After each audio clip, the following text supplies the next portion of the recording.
Sets of instruction को execute करना process model है, ऐसा कहा था मैंने। ना ना ना, नहीं, ऐसा नहीं कहा था आपने। हाँ, आप मुझे ना प्रोसेस क्या है वो बता रहे हैं हमको, कि सेट ऑफ प्रोग्राम्स को एग्जीक्यूट करना। मैंने कहा था कि सॉफ्टवेयर इंजीनियरिंग जो है वो एक प्रोसेस मॉडल्स को फॉलो करते हैं। अगर हम yes sir. Software engineering is the mechanism to design software product, okay. Okay. तो सॉफ्टवेयर प्रोडक्ट जो डिजाइन करेंगे वो कोई प्रोसेस को फॉलो करने के बाद डिजाइन करेंगे या ऐसे ही डिजाइन हो जाएगी? नेक्स्ट प्रोसेस को फॉलो करेंगे। अगर प्रोसेस फॉलो करने का मतलब क्या है, क्यों प्रोसेस फॉलो कर रहे हैं हम लोग? सर, अगर हम कोई भी काम करते हैं तो उसके लिए हमें कुछ ना कुछ प्लानिंग करनी पड़ती है। बिना सोचे समझे काम नहीं किया जाता। उसके लिए अगर कोई भी मॉडल अगर हमें क्रिएट करना है तो कोई ना कोई प्लानिंग या कुछ स्टेप्स हमें फॉलो करने पड़ेंगे, तभी वो प्रोसेस मॉडल अच्छे से बन पाएगा। मॉडल नहीं क्रिएट करना है बेटा, मॉडल तो ऑलरेडी एग्जिस्टेड हैं, समझिए। मॉडल उन्होंने ओके। मॉडल जो है बने हुए हैं, ठीक है। ठीक है। ओके। जैसे जैसे फॉर एग्जांपल मैं आपको बताऊं कि हम एक छोटा सा नोटबुक पे अगर हमको कुछ लिखना है तो नोटबुक को लिखने से पहले अगर हम उसको सही ढंग से ऑर्गेनाइज या पार्टीशन को डिवाइड नहीं करते हैं तो नोटबुक जो है जल्दी भर जाता है। ऐसा होता है क्या? हाँ सर, होता है। तो नोटबुक जल्दी भर जाता है, इसका मतलब आप उसमें ज्यादा से ज्यादा कंटेंट भर सकते थे, लेकिन आपने उसको ऑर्गेनाइज नहीं किया, जिसके कारण कंटेंट को आप भर नहीं पाए। Yes sir. बाद में पता चलता है कि हमारा जो स्पेस है उसको हम सही मैनेज नहीं कर पाए, जिसके कारण हमारा डेटा जो है ओवरफ्लो हो गया। Yes sir. और डेटा जब ओवरफ्लो होगा तो हमारे पास सेकंड सीट नहीं है। एग्जामिनेशन में भी ऐसा होता है। जब हम एग्जाम देते हुए हमें अगर किसी ने 32 पेज का डॉक्यूमेंट दिया है और अगर हम जो है एक क्वेश्चन का जवाब जहां 200 वर्ड में लिख सकते थे वहां हम जो है 1000 वर्ड में लिख दिए, हाँ सर। ऐसे ऐसे हमारा पेज भर गया, फिर क्या करेंगे? सर, उसके बाद में ये होगा कि अब जो क्वेश्चन हमें आगे है वो आगे के जो क्वेश्चन है वो छूट जाएंगे। हाँ, तो सेम केस में जब हम सॉफ्टवेयर को डिजाइन करते हैं, सॉफ्टवेयर डिजाइन के क्रम में अगर हम सॉफ्टवेयर के प्रोसेस को नहीं फॉलो करेंगे तो कभी कभी ऐसा होता है कि सॉफ्टवेयर का कॉस्ट जो है वो ओवर बजट हो जाता है। और सॉफ्टवेयर की यस सर। फंक्शनलिटीज जो है, फंक्शनलिटीज का मतलब है सॉफ्टवेयर का फंक्शन जो है, जो फीचर है, जो क्लाइंट मांग रहे हैं वो हम नहीं दे पा रहे हैं, ठीक है। Yes sir. तो यस इस सर। कॉन्टेक्स्ट में क्या होता है, इस कॉन्टेक्स्ट में सबसे बड़ा प्रॉब्लम ये होता है क्लाइंट की रिक्वायरमेंट को हम लोग पूरा नहीं कर पा रहे हैं। और जब हम यस सर। क्लाइंट की रिक्वायरमेंट को पूरा नहीं करेंगे तो लास्ट फेज में सॉफ्टवेयर वो परचेज ही नहीं करेगा, ठीक है। Yes sir. Yes sir. और सॉफ्टवेयर अगर वो परचेज नहीं करेगा तो हमारा सारा काम, हमारा सारा एफर्ट जो है वो वेस्टेज हो जाएगा। Yes sir. तो उस एफर्ट वेस्ट नहीं हो, सॉफ्टवेयर ओवर बजट नहीं हो, सॉफ्टवेयर में क्वालिटी हो और सॉफ्टवेयर रिक्वायरमेंट मींस सॉफ्टवेयर जो क्लाइंट है उसके रिक्वायरमेंट के अकॉर्डिंगली हो, उसके लिए यस हमें सर। हमें प्रोसेस मॉडल को फॉलो करने होते हैं, ठीक है। Okay sir. ठीक है। Second important thing is that कि जब हम प्रोसेस मॉडल की बात एग्जैक्टली कर रहे हैं तो सबसे यस बड़ा क्वेश्चन होता है कि हम सॉफ्टवेयर को डिजाइन करें कैसे। इसके लिए हमने कहा था कि सॉफ्टवेयर जो है embedded knowledge that is initially dispersed tacit and incomplete. जब हम स्टार्टिंग में कोई आदमी कहता है कि हमें सॉफ्टवेयर बनाना है तो ये स्टेटमेंट कंप्लीट वेग स्टेटमेंट है। क्या है? क्या सर? कंप्लीट वेग स्टेटमेंट है, ठीक है। मतलब कि ओके। इनकम्प्लीट स्टेटमेंट है कि हमें सॉफ्टवेयर बनाना है, ऐसा कुछ बोलता है कोई, या कोई मेरे को बोलता है कि मैं वेबसाइट बनाना चाहता हूँ या चाहती हूँ, कोई बोलता है कि मैं वेबसाइट डेवलप करना चाहती हूँ, तो ये सेंटेंस जो है वो सही नहीं है, ठीक है। Yes sir. तो वो जो नॉलेज उसके दिमाग में जो टैसिट नॉलेज बैठा रह गया, जो क्लाइंट के नॉलेज टैसिट पार्ट में रहा, उस नॉलेज को एक्सप्लिसिट फॉर्म में कन्वर्ट करने की जो मैकेनिज्म है उसको लर्निंग प्रोसेस कहते हैं, ठीक है। Okay sir. तो हम जो बात कर रहे थे कि सॉफ्टवेयर की बात अगर हम कहें तो सॉफ्टवेयर जो है ये क्वेश्चंस का जवाब मांगता है और इस क्वेश्चंस के लिए हमारे पास जो डेफिनेशन है सॉफ्टवेयर प्रोसेस का वो है कि it is a framework for activity, action and task that are required to build high quality software. Okay, okay sir. अब इस कॉन्टेक्स्ट में अगर हम पुराने ओबलिस स्टेटमेंट की बात करें जेनरिक प्रोसेस मॉडल के लिए हैं, तो हमने सॉफ्टवेयर के प्रोसेस के अंदर सॉफ्टवेयर प्रोसेस फ्रेमवर्क चलता है, उसके अंदर वेरियस मॉड्यूल्स डिजाइन होते हैं। तो अगर हम जेनरिक प्रोडक्ट के लिए बात, ये जो है हमने एक फ्लो बताया था कि सॉफ्टवेयर का प्रोसेस ये होते हैं। जनरली जब हम कोई काम को डिजाइन करते हैं तो पहले जो है हम अपने टीम से या अपने क्लाइंट से कम्युनिकेशन करते हैं। क्या करते हैं? क्लाइंट से कम्युनिकेशन। कम्युनिकेशन करते हैं। इसको अगर हम टेक्नोलॉजी पॉइंट ऑफ व्यू से कहें तो that is known as the analysis. क्या कहते हैं उसको? एनालिसिस। एनालिसिस। ठीक है। और ओके। एनालिसिस के करने के बाद जब हम एनालिसिस कर देते हैं तब जो है टेक्निकल टर्म में उसको हम कहते हैं डिजाइन। एनालिसिस किया हुआ ओके सर। कंसेप्ट को हम पेपर में डिजाइन करते हैं और डिजाइन करने के बाद जो है उसको इम्प्लीमेंटेशन करते हैं। इम्प्लीमेंट मतलब उसको प्रोग्रामिंग लैंग्वेज या डेटाबेस मैनेजमेंट सिस्टम से कन्वर्ट करते हैं। ठीक है। ठीक है सर। और जब हम इम्प्लीमेंटेशन कर देते हैं तब हमारे पास मेंटेनेंस एंड सपोर्ट आता है। ठीक है। Yes sir. मेंटेनेंस मतलब कि अगर क्लाइंट कह रहा है नहीं कुछ और कर, इसमें इंप्रूवमेंट होना चाहिए, इसका कलर थोड़ा सा फेड दिख रहा है, लाइक दैट। ओके। तो अगर हम ओके। यहाँ पे प्रोसेस मॉडल को देखें, यहाँ पे ए बी सी और डी प्रोसेस फ्लो है।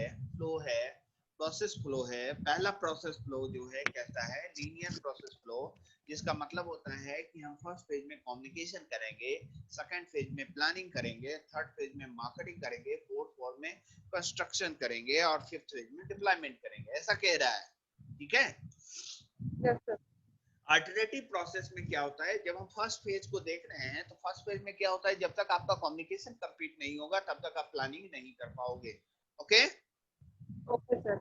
जब तक आपका प्रोसेस कम्युनिकेशन फ्लो नहीं होगा तब तक आप प्लानिंग नहीं कर पाओगे, और जब तक प्लानिंग नहीं कंप्लीट होगा तब तक आप जो है मॉडलिंग में नहीं जाओगे, जब तक मॉडलिंग में नहीं जाओगे तब तक जो है आपका कंस्ट्रक्शन फेज शुरू नहीं होगा। तो ये time yes sir. Consuming process है। क्या है? Time consuming process. Time consuming. लेकिन आज के डेट में तो सबको इजी चाहिए, मतलब इजी तो मतलब कि 5 मिनट में डूडल बना के खाने हैं। आज के डेट में सॉफ्टवेयर अगर आपको कंपनी दे रही है तो बोले मेरे को 10 दिन में सॉफ्टवेयर बना के दे दो, ऐसा बोलता है। समझ रहे हो? Okay sir. तो यस ये सर। नूडल बनाने वाली खाम वाली बात होगी। तब क्या करेंगे, इसके लिए भी मैं बात करूंगा कि कैसे काम करेंगे इस केस को। ठीक है। Yes sir. तो नूडल बनाने की केसेस में जब हम बात करेंगे तब हम बात करेंगे कि कैसे सॉफ्टवेयर को इजी वे में डिजाइन कर सकते हैं। ठीक है। Okay sir. उसके बाद सेकेंड फेज है आइटरेटिव प्रोसेस, जिसमें कम्युनिकेशन प्लानिंग एक साथ चलता रहता है, फिर अब जो है मॉडलिंग भी एक साथ चलता है। अगर कुछ प्रॉब्लम है तो उसी समय फीडबैक को रेक्टिफाई कर देते हैं। ठीक है। थर्ड फेज जो है ओके सर। रेगुलेटरी प्रोसेस है, फोर्थ इज पैरेलल प्रोसेस है। अब इस प्रोसेस को अगर समझें तो लीनियर प्रोसेस कहता है कि execute each of the 5 activities in sequence 1 2 3 4 5 6 ऐसे। ठीक है। Yes sir. ओके। जबकि आइटरेटिव प्रोसेस करता है रिपीट वन और more of the activity before proceeding to next. Third process जो एवोल्यूशनरी प्रोसेस फ्लो था वो ये बता रहा था कि सर्कुलर मैनर में काम करेंगे, कि जब तक हम सारे प्रोसेस में किसी भी तरह का ड्रॉबैक आता है तो हम उसी समय उसको रेक्टिफाई कर लेंगे। ठीक है। Okay sir. उसके बाद पैरेलल प्रोसेस है, मतलब एक साथ हम 2-3 एक्टिविटी चला सकते हैं जिसके हिसाब से हम सॉफ्टवेयर की केसेस की। अब टास्क को आइडेंटिफाई करेंगे, एक्शन कैसे करेंगे, और ये सारा चीजें हैं जो हमने पिछले क्लास में भी डिस्कस किया था या नहीं किया था? ठीक याद है। है। तो अब जो है डेटा को या इंफॉर्मेशन को निकालने का, इंफॉर्मेशन को एक्सट्रैक्ट करने का क्या मेथड है, इसके बारे में बात करेंगे हम।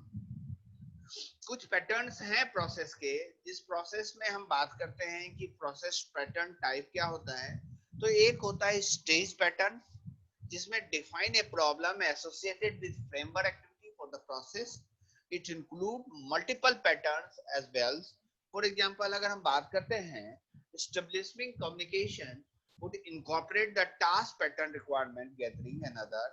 दूसरा जो है टास्क पैटर्न बोलते हैं define a problem associated with the software engineering action and work task and relevant to software engineering practice. And third is the phase pattern.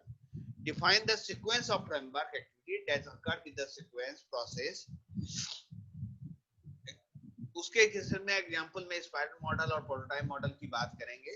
उसके लिए हमने और भी एक्सरसाइज बात की कि हमारे जो पैटर्न होते हैं इस हिसाब से काम करते हैं, और उसमें इम्प्रूवमेंट के लिए हमारे पास कुछ स्टैंडर्ड मॉडल्स हैं। क्या है?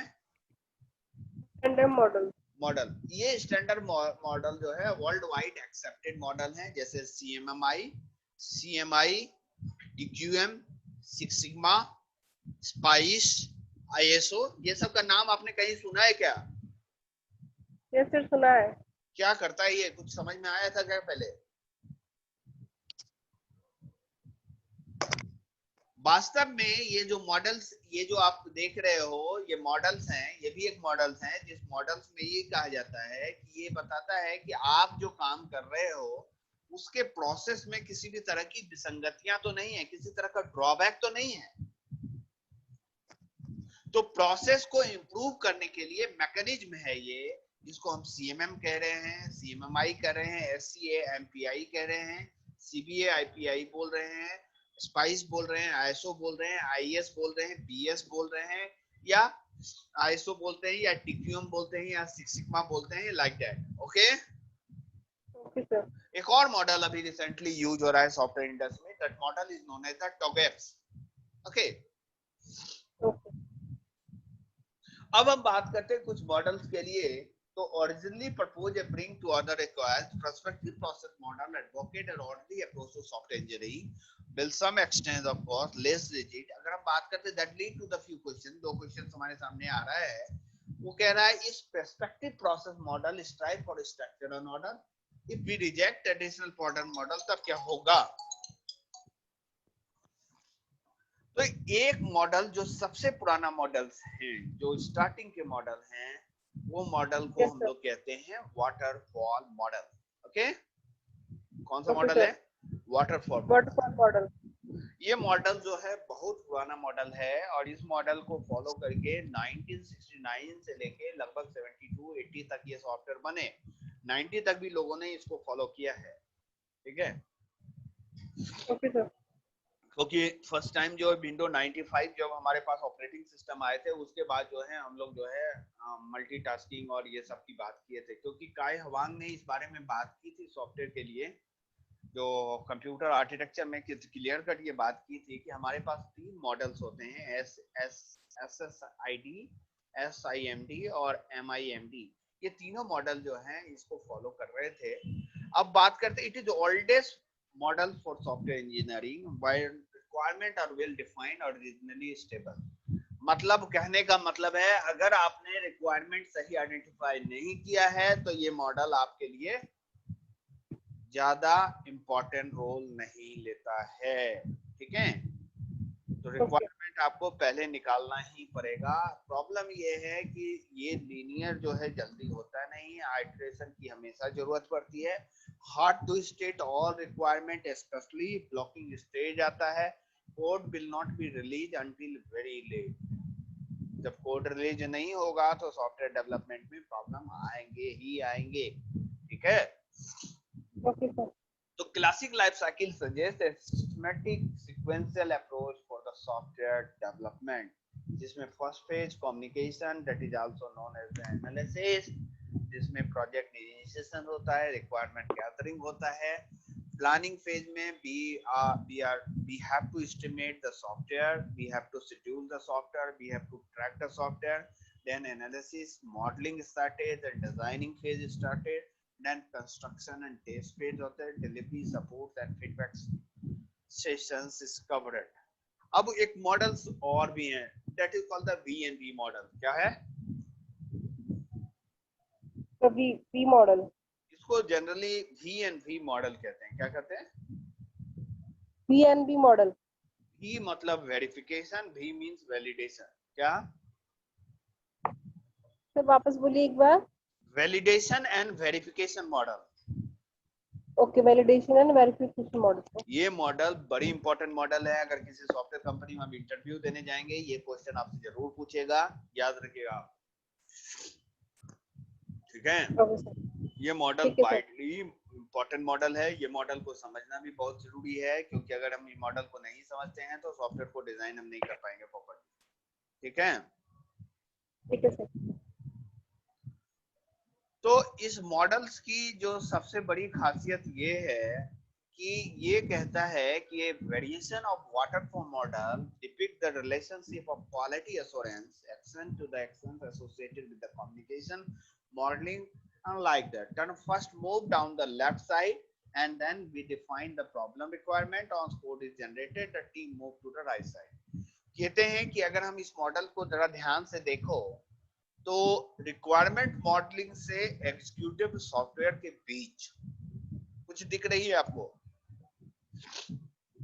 Yes sir. Requirement modelling, architecture design, component design और कोड जनरेशन। मतलब कि अगर हम इसको देखें तो सॉफ्टवेयर जब हम डिजाइन करते हैं तो सबसे पहले हम रिक्वायरमेंट को आइडेंटिफाई करते हैं, फिर डिजाइन करते हैं यस और सर। फिर जो है उसको डिफरेंट डिफरेंट मॉड्यूल में डिवाइड कर देते हैं और फिर जो है प्रोग्रामिंग लैंग्वेज से कोड को जनरेट कर देते हैं। ठीक है। Yes sir.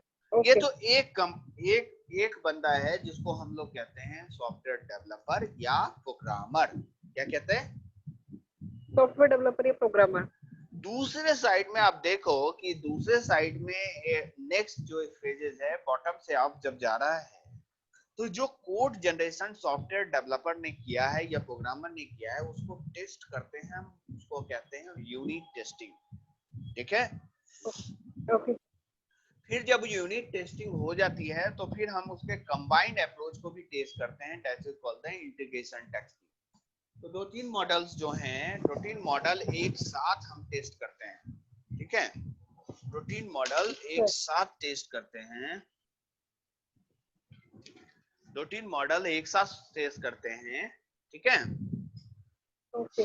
तो इस मॉडल्स में जो सबसे बड़ी बात होती है कि हम जो है वेरियस कंपोनेंट को एक साथ जोड़ देते हैं। जैसे फॉर एग्जांपल मैं आपको बताऊं कि हमारे पास एक पेन है, आप देख रहे हो ना, आपको देखेगा पेन को जो है हम डिफरेंट कंपोनेंट में डिवाइड कर रहे हैं। ये दिख रहा है, देखो 1 2 3 4, ये जो कंपोनेंट दिखता नहीं रही आपकी स्क्रीन में, कहां दिख रही है? तो ये कंपोनेंट को देखो, कंपोनेंट को अगर हम वन बाय वन टेस्ट कर रहे हैं that is called the unit testing कि ये सही है कि नहीं। जब हम दूसरा टेस्ट करते हैं इसमें फिट कर रहा है कि नहीं, this is another testing that is called the component number 2, that is also known as the integrated testing. फिर हम देखते हैं कि ये जो हमारा थर्ड पॉइंट है ये पैक कर रहा है कि नहीं। जब ये थर्ड पॉइंट प्रॉपर पैक कर रहा है इसका मतलब कि अगेन ये टेस्टिंग पास हो गया है, जिसको हम लोग करते हैं third phase. And then cap को हम सही ढंग से इसको लोड कर रहे हैं तो इस चीज को ये फोर्थ फेज में आता है और दैट केसेस। तो ये जब हम इसको इंटीग्रेट कर रहे हैं that is called the integrated testing. और ये 4 कंपोनेंट प्रॉपर्ली वर्क कर रहा है, इसका मतलब they are passing the integration testing. Okay. Okay. फिर आर्किटेक्चर डिजाइन के पॉइंट ऑफ व्यू से जब ये डिजाइन बनी थी उसके बाद में अगर हम सिस्टम टेस्टिंग देखते हैं तो हम ये देखते हैं कि जब इसको हम टच कर रहे हैं या हम इसको होल्ड कर रहे हैं या हम अपने कैप में या अपने बैग में या कहीं रख रहे हैं तो यूजर को किसी तरह का डिस्टरबेंस तो नहीं है। Okay sir. That is called the system testing, means no they are passing the system testing also।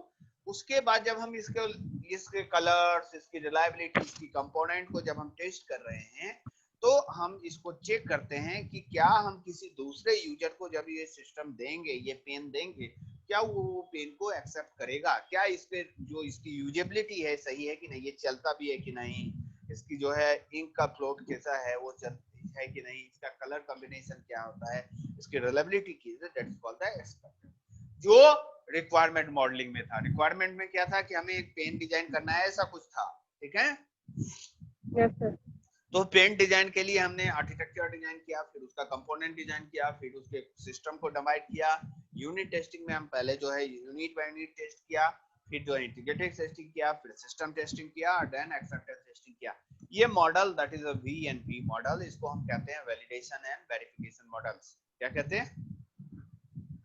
Validation and verification model. Validation is done, validation is done by the software developer or programmer, verification done by the software testing personnel or software quality assurance person। Okay। Okay sir. अब इस चीज को models के point में जब हम increment model को देखें तो हमारे software functionality and feature models होते हैं। इंक्रीमेंट जो मॉडल्स हैं, increment 1 is the first delivery, second delivery and third delivery. मतलब कि पहले हम फर्स्ट इंक्रीमेंट कंप्लीट कर रहे सारे मॉडल को, फिर सेकंड इंक्रीमेंट करें, लास्ट में हम देखें कि सारे सॉफ्टवेयर सही ढंग से चल रहा है कि नहीं। ओके, अब इंक्रीमेंट मॉडल में हम बात करते हैं when initial requirement are reasonably well defined but overall scope of the software development effort preclude all purely linear process. A compelling linear or expand a limited set of new functions or it combine element of linear and parallel flow and like that. First increment often code phases. अब अगर हम बात करते हैं next model that is called the evolutionary model.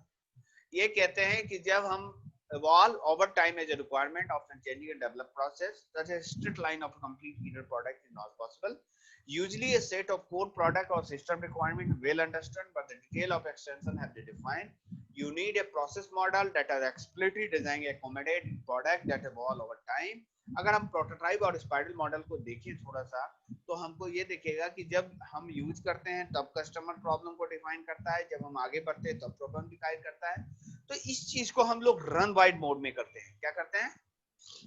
Run bite mode में। Plan बनाया, plan के बाद जो है यूजर से पूछ लिया कि भैया देखो ये प्लान सही है क्या, अपनी टीम से पूछा कि देखो ये प्लान तो सही है क्या, टीम वाला अगर बोल दिया कि इसमें कुछ चेंजेस हैं तो आप चेंज करोगे, अगर क्लाइंट बोल रहा है तो चेंजेस करना है तो चेंजेस करने, चेंज करके बाद उसको हम कंस्ट्रक्शन प्रोटोटाइप में दें, उससे बोलें कि अगर उसमें कुछ विसंगतियां तो मेरे को बता दो, मैं इंप्रूव कर दूंगा या कर दूंगा जो भी whatever this.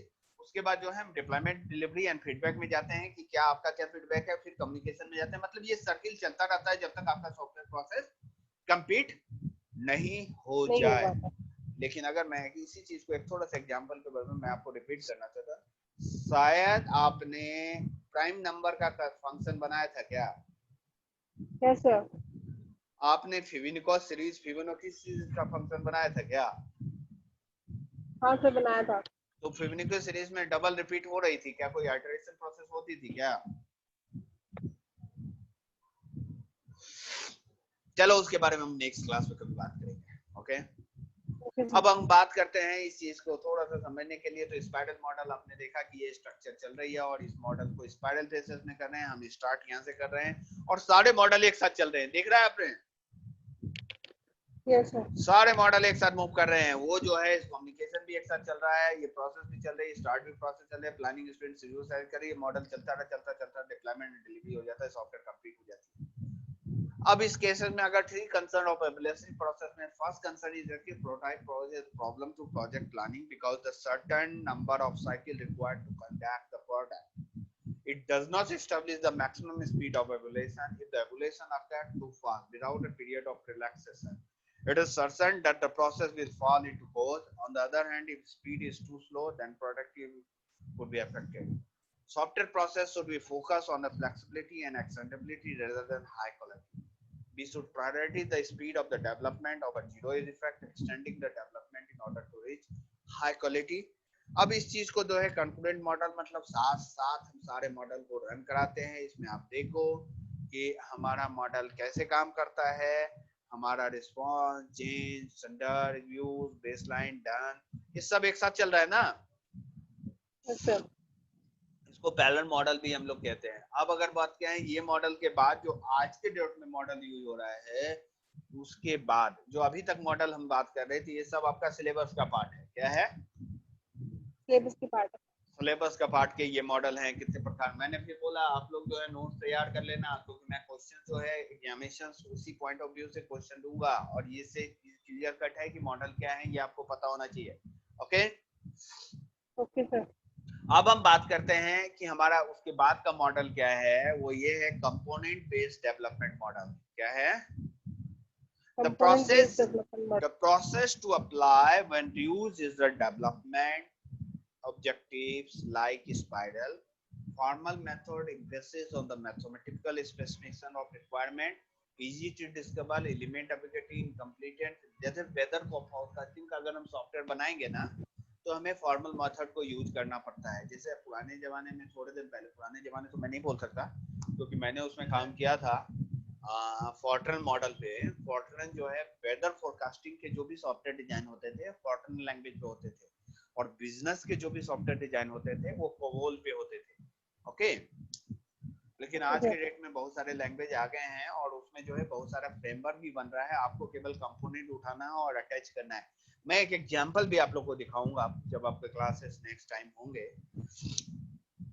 Emphasize the mathematical specific of requirement as to different ingredients, aspect oriented software development, that is AOSD, provide a process and methodological approach for the defining, specifying, design and construction aspect. And next the unified process, that is called the UML, that is widely used language. Okay, software engineering में ये language को ज्यादा use करते हैं हम लोग। ठीक है, एक क्लास मैं इसके लिए भी लूंगा, लेकिन ये सिलेबस का पार्ट नहीं है, मैं आपको बार बोल रहा हूँ। ठीक है, और अगर सिलेबस का पार्ट नहीं है, लेकिन मैं क्लास आपका लूंगा सिर्फ इसलिए कि आप समझ सकें कि क्या है और कैसे इसको हम डिजाइन कर सकते हैं। ठीक है, okay sir. Okay, so next जो है उस चीज को अगर हम थोड़ा सा और समझे तो यूनिफाइड प्रोसेस के केसेस में आप देखो कि हमारा जो लैंग्वेज कैसे काम कर रहा है और कैसे जो है, जो लैंग्वेज हमने स्टार्टिंग में बात किया था, कम्युनिकेशन प्लानिंग इंसेप्शन मोड में है, प्लानिंग और मॉडलिंग एलोबरेशन मोड में है, कंस्ट्रक्शन फेज में और ट्रांजिशन है, डिप्लॉयमेंट में है और प्रोडक्शन में है। ठीक है, अब हम बात करते हैं ओपन प्रोसेस के लिए। तो आप देखो कि ये जो है फेजेस, इंसेप्शन फेज में हम लोग को कितना समय लगेगा और कब कंप्लीट हो जाएगा, कंस्ट्रक्शन रिक्वायरमेंट फेज में, एनालिसिस फेज में और डिजाइन फेज में। ये जो टाइमलाइन चार्ट है, क्या है, टाइमलाइन चार्ट। और टाइमलाइन है और अल्टरेशन मतलब कितने फेज में कंप्लीट करेंगे फेज में।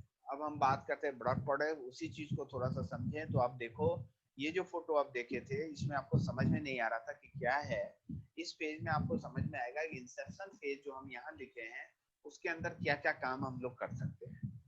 ठीक है, तो विजन डॉक्यूमेंट बनाएंगे कि वो डॉक्यूमेंट मतलब कि सॉफ्टवेयर किस तरह का होगा, कौन सा सॉफ्टवेयर बनेगा, क्या होगा, कैसे बनेगा, कौन बनेगा, उसकी रिक्वायरमेंट क्या होगी, उसमें बजट कितना लगेगा, कितना फंक्शन होगा, लाइक दैट। ओके, अब उस चीज के लिए बात, उसके बाद जो समस्या है, सबसे बड़ी बात उसके बाद समस्या है हमारा initial use of case model, initial project glossary, initial business case, initial risk assessment, close plan, phases, iteration, business model, ये सब हम इस फेज में कंप्लीट करेंगे। फिर हम इलोबरेशन फेज में आएंगे जिसमें हम यूज केस डिजाइन करेंगे, सप्लीमेंट्री रिक्वायरमेंट निकालेंगे, twice a second lesson model, software architecture description निकालेंगे, executable architecture parameter, preliminary design model बनाएंगे, रिवाइज लिस्ट तैयार करेंगे, project planning including iteration plan, adapting workflow, milestone, workflow process, like that. अब हम design model, software component, integrated software document, test plan and procedure, test cases, support document, user manager, installation and like that, ये सारे चीज हम करेंगे। ठीक है, main transition phase में डिलीवरी सॉफ्टवेयर, बीटा टेस्ट और लाइक दैट, ये मॉडल्स हमें सॉफ्टवेयर, कोई भी सॉफ्टवेयर बनाओगे इतना काम आपको करना ही पड़ेगा। ओके, उसके बाद हम बात करें PSP, that is process of software. तो उसमें जो है हम प्लानिंग की बात कर रहे हैं, the activity isolate requirement and develop both side of the estimate, in addition a defined estimate number of defect project, high level design और high level design review, development and postmortem cases. अगर हम इस process को देखें team software process में, तो हमें team को तैयार करना पड़ेगा, कैसे इंजीनियर आप जो भी लो, जो भी केसेस है, ये सारे काम करेंगे। उसके बाद जो है हमारे पास जो सबसे बड़ा चीज है, बिल्ड सेल्फ डायरेक्टेड टीम। ऐसा नहीं हो कि सब आपसे पूछ पूछ के काम करे। ठीक है, ओके। अगर आपसे पूछ पूछ के काम करने लगेगा तो आप पे ओवरबर्डन ज्यादा होगा। मतलब कुछ ऐसा बंदा लाएं जिसका थोड़ा सा ब्रेन डेवलप हो। हाँ, क्या हो, ब्रेन डेवलप। जैसे मैं आपको बोलूं कि क्या आप जो है असाइनमेंट बना लो, ये क्वेश्चंस है, जो क्वेश्चंस मैं बोल रहा हूँ उससे असाइनमेंट बना लो, फिर आप बोलोगे सर ये क्वेश्चन बना लूं क्या, वो क्वेश्चन बना लूंगा क्या, इसका ये फोटोग्राफ बना लूं क्या, वो फोटोग्राफ, ऐसा नहीं। ठीक है, ओके सर। आपको डिजाइन करनी है खुद, क्योंकि जब तक आप अपने पैर पे खड़े नहीं होगे तब तक जो है सिस्टम में प्रॉब्लम रहेगी। आपको ये कहा कि इंफॉर्मेशन अगर गैदर करना है, you have to gather the information. Okay, जैसे क्या बोलते हैं, रामायण में हनुमान जी थे, उनको ये कहा कि भैया एक जो है लेके आओ जड़ी बूटी, क्या लेके आओ, जड़ी बूटी। तो वो क्या है, उसको समझ में कुछ नहीं आया तो पहाड़ ही उठा के ले आए। हाँ, तो इस केसेस में जब हम सॉफ्टवेयर कंपनी में कभी कभी काम करते हैं और सॉफ्टवेयर कंपनी में जब भी काम करेंगे तो हमारा जो प्रोजेक्ट लीडर होगा या प्रोजेक्ट मैनेजर होगा वो आपको कहेगा कि इन्फॉर्मेशन गैदर कर लो, क्लाइंट से मिल के आओ। तो क्लाइंट से जब हम मिलें तो सारे क्वेश्चन का जवाब हमको पहले से तैयार करना होगा, ठीक है, कि किस क्वेश्चन का जवाब लेना है और किस क्वेश्चन का जवाब नहीं लेना है। क्वेश्चन का जवाब लेना भी चाहिए नहीं, वहां जाके हेलो हाय नहीं करना, ठीक है, वहां टू द पॉइंट बात करना है, क्योंकि टाइम इंपॉर्टेंट है। क्योंकि जितना समय आप वेस्ट कर रहे हो उतना समय में सॉफ्टवेयर कंपनी का वजन भी बढ़ रहा है और सॉफ्टवेयर कंपनी की कॉस्टिंग भी बढ़ रही है। तो you have to very focus. Okay, so आज के लिए इतने ही है। मैं फिर एग्जॉर्ट करता हूँ, कुछ क्वेश्चन का जवाब आपको निकाल लेने चाहिए। अब इस चीज को आप समझिए कि सॉफ्टवेयर का रिक्वायरमेंट क्या निकालना है, कि सबसे बड़ा इंफॉर्मेशन जो आपको निकालना है वो निकालना है कि प्रोसेस मॉडल क्या है, प्रोसेस मॉडल कितने प्रकार के होते हैं, ये डिफरेंट डिफरेंट प्रोसेस मॉडल है, उसके प्रोस एंड कॉन्स क्या हैं, ठीक है। और एक जो है हमें सारे मॉडल का प्रोस एंड कॉन्स का एक कंपैरेटिव स्टडी निकालने हैं, उस मॉडल्स को लेने हैं। क्योंकि एग्जाम में आपसे ये पूछा जाएगा कि सॉफ्टवेयर डेवलपमेंट लाइफ साइकिल क्या है, सॉफ्टवेयर प्रोसेस मॉडल क्या होता है, कितने प्रकार के प्रोसेस मॉडल होते हैं, प्रोसेस मॉडल्स को हम कैसे डिफाइन करेंगे। अगर कोई ये कहता है कि स्पाइरल मॉडल किसको कहते हैं, क्या इलोबरेट करो, तो आपको फोटोग्राफ भी डिजाइन करने होंगे जो आपने अभी देखा, और उसके बाद उस प्रोसेस फोटोग्राफ के बाद उसके जो है डेफिनेशन भी लिखने पड़ेंगे। ओके, तो टुडे फॉर हम मिलेंगे नेक्स्ट टाइम, कल फिर एक क्लास बात करेंगे, ठीक है। मीनवाइल मैं ये चाहता हूँ कि कुछ क्वेश्चन आंसर निकाल लीजिए आप, क्योंकि एग्जामिनेशंस का जैसे ही डेट आएगी वो एग्जामिनेशंस आपके सामने आ जाएंगे। Okay okay, thank you, thank you, thank you, bye bye. Thank you sir.